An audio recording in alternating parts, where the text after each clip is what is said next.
Market में 12 मार्च को नया आईपीओ आने वाला है जिसका नाम है popular vehicles and services limited. अब इस नाम से तो लोग काफी ज्यादा अट्रैक्ट हो रहे हैं और उसमें इन्वेस्ट भी करना चाहते हैं, लेकिन उससे पहले आपको कंपनी को स्टडी जरूर करना चाहिए। तो आज इस वीडियो में हम जानने वाले हैं कंपनी कैसी है, क्या फाइनेंशियल्स हैं, इसमें आपको कितने लिस्टिंग गेन्स मिल सकते हैं, साथ में अगर आप इसमें लॉन्ग टर्म के लिए इन्वेस्ट करने वाले हो तो आपको क्या बेनिफिट्स मिल सकते हैं। आगे बढ़ने से पहले अगर आप हमारे चैनल पे न्यू हो तो चैनल को सब्सक्राइब करना, बेल आइकन को प्रेस करना, इस वीडियो को सभी के साथ शेयर करना बिल्कुल भी मत भूलना।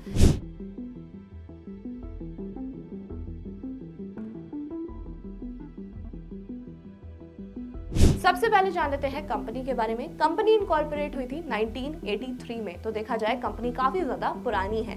साथ में कंपनी ऑटोमोबाइल में डीलरशिप करती है। इंडिया में ही कंपनी के बिजनेस को हम 3 सेगमेंट्स में डिवाइड कर सकते हैं। सबसे पहला कंपनी लग्जरी व्हीकल्स, जिसमें पैसेंजर व्हीकल्स भी आते हैं, उसमें डील करती है। दूसरा कंपनी कमर्शियल व्हीकल्स में डील करती है और तीसरा 2 व्हीलर एंड 3 व्हीलर व्हीकल्स में भी डील करती है। अब बेसिकली कंपनी सारी सर्विसेज प्रोवाइड कराती है, जैसे कि न्यू व्हीकल से लेकर प्री व्हीकल को बेचना। साथ में कंपनी सर्विसेज भी प्रोवाइड कराती है और जो स्पेयर पार्ट्स होते हैं वो भी प्रोवाइड कराती है। कंपनी के पास खुद का एक ड्राइविंग स्कूल भी है और साथ में company third party financial services and insurance भी प्रोवाइड कराती है।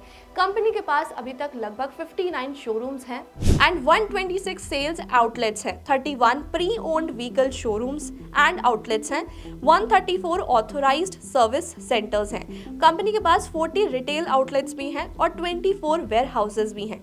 अगर वेयर हाउसेस की बात की जाए तो अक्रॉस 14 डिस्ट्रिक्ट्स ऑफ केरला में भी है, साथ में 7 इन महाराष्ट्र में भी है।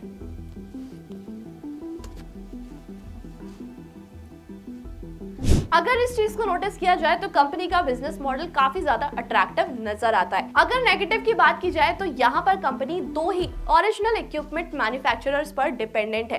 सबसे पहले मारुति सुजुकी और उसके बाद टाटा मोटर्स। इसके अलावा कंपनी किसी और से ओरिजिनल इक्विपमेंट नहीं लेती है। अगर बात की जाए तो कंपनी ने पिछले कुछ सालों में नेगेटिव कैश फ्लो भी फेस किया है। अब आगे बढ़ते हैं और आईपीओ के कुछ इंपॉर्टेंट डेट्स के बारे में जान लेते हैं। आईपीओ की ओपनिंग डेट रहेगी 12 मार्च। 14 मार्च को आईपीओ क्लोज हो जाएगा, तो 14 मार्च तक ही आप इसमें बिड कर सकते हो। 15 मार्च को अलॉटमेंट किया जाएगा। अगर आपका अलॉटमेंट हो जाता है तो 18 मार्च को आपके डीमेट अकाउंट में शेयर्स क्रेडिट हो जाएंगे। अगर आपका अलॉटमेंट नहीं होता है तो 18 मार्च को ही आपका रिफंड इनिशिएट कर दिया जाएगा।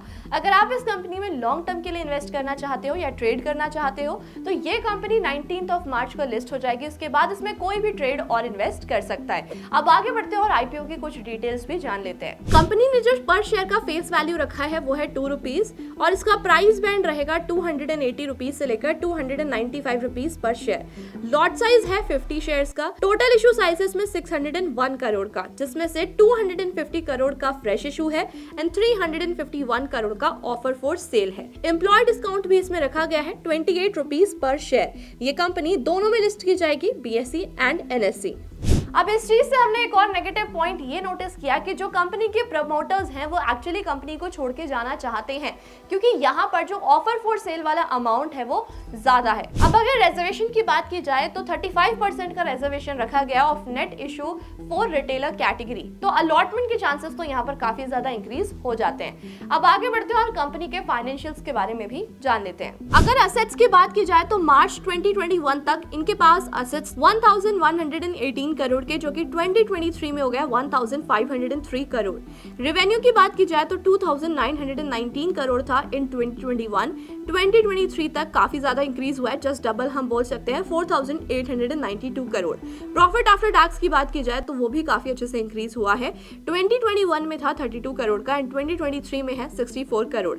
अगर टोटल बोरोइंग की बात की जाए तो बोरोइंग भी कंसिस्टेंटली इंक्रीज हो रहा है। तो यहाँ पर हमने ये देखा कि रेवेन्यू इंक्रीज हुआ 40% से और प्रॉफिट आफ्टर टैक्स इंक्रीज हुआ 90% से, तो ये एक अच्छा पॉजिटिव साइन मुझे यहाँ पर दिख रहा है। अब अगर हम आईपीओ लॉट साइज की बात करें तो रिटेल में आप मिनिमम 1 लॉट बुक कर सकते हो। इसमें शेयर्स आएंगे 50, अमाउंट इसका रहेगा 14,750 रुपीज।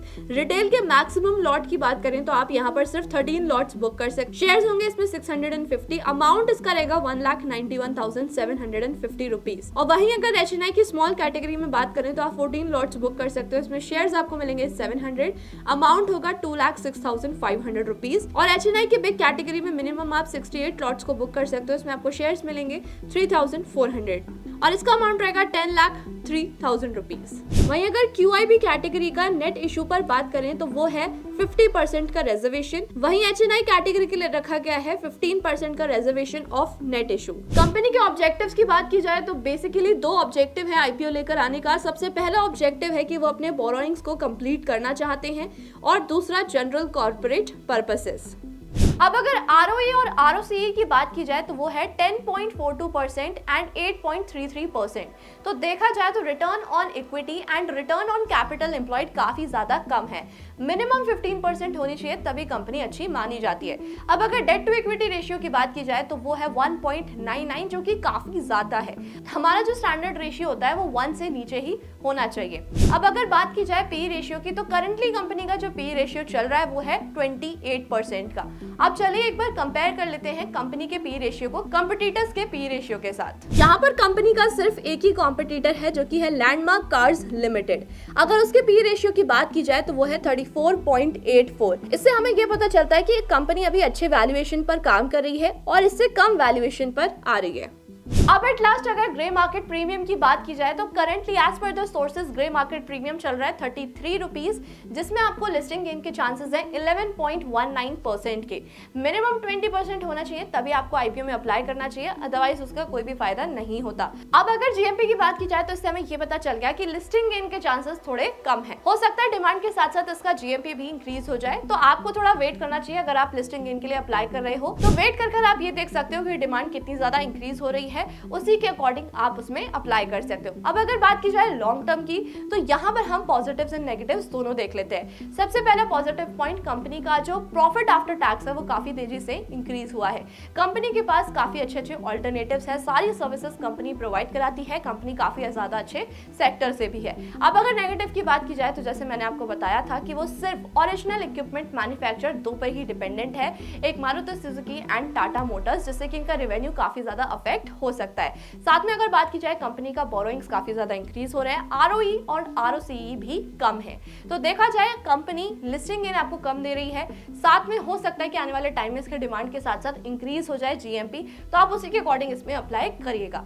और हाँ, मैं आपको ये बताना चाहूंगी कि आप अगर इसमें इन्वेस्ट करना चाहते हो, ट्रेड करना चाहते हो, तो पहले कंपनी के बारे में दोबारा से अच्छे से रिसर्च जरूर कर लीजिएगा। और अगर अभी तक आपने इन्वेस्टमेंट स्टार्ट नहीं किया, आप IPO में इन्वेस्ट करना चाहते हो, तो उसके लिए आपको एक डीमेट अकाउंट की जरूरत जरूर पड़ेगी। लिंक आपको डिस्क्रिप्शन बॉक्स और पिन कमेंट में मिल जाएगा। आप फ्री में डीमेट अकाउंट ओपन करा सकते हो। इस वीडियो को जितना हो सके उतना शेयर कर देना और ऐसी इन्फॉर्मेटिव वीडियोस को देखने के लिए हमारे चैनल को सब्सक्राइब करना, बेल आइकन को प्रेस करना बिल्कुल भी मत भूलना। Thank you so much.